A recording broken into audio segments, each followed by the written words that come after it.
Prime Minister Dickon Mitchell says young people can play a crucial role in achieving the 2030 Sustainable Development Goal.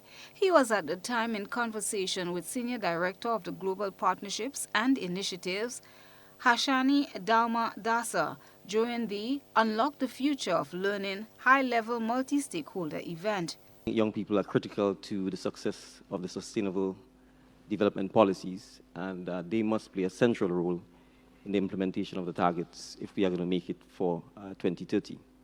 And I think as leaders, the onus is really on us to ensure that we encourage and provide the enabling environment to ensure that young persons can feel empowered and that they can feel that they can propose solutions that can actually solve the challenges that we collectively face, but more importantly, that they will face in the several decades ahead.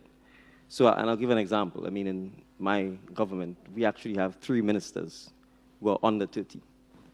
We've got the youngest minister in the Caribbean, who's 23 years old when she was made a minister. Also of importance, Prime Minister Mitchell says, is the need to go beyond the structured education system. It's also crucial for us to remember that education isn't confined to the formal education sector.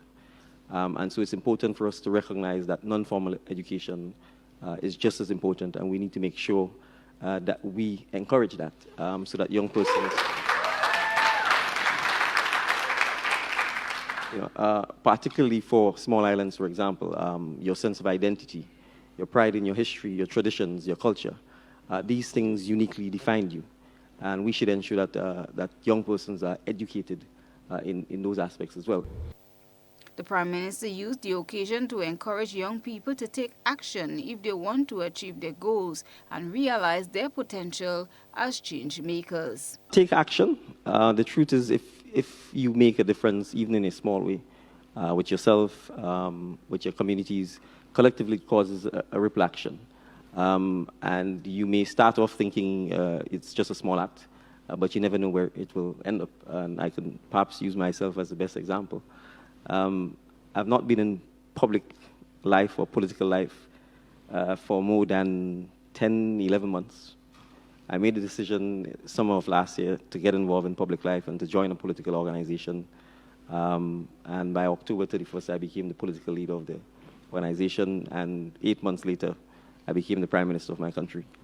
I'm saying this to say that little actions, that little step, that first step, that act of courage or faith actually truly does make a difference. And for particularly young persons, I think it's important to recognize that if you don't act, you will not make the difference in your own life and in the lives of others. Christina John, GBN News.